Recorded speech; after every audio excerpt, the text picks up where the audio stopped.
नभातील चांदणी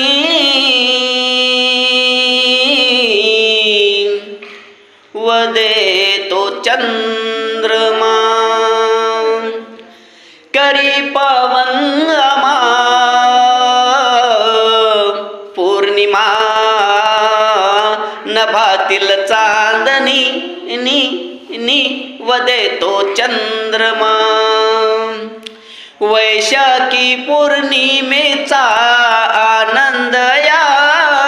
मनामध्ये प्रस्तुत झाली महामाया त्या लिंबिनी वनामध्ये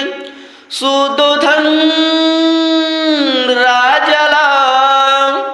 बोलली प्रियतमा नभातील चांदणी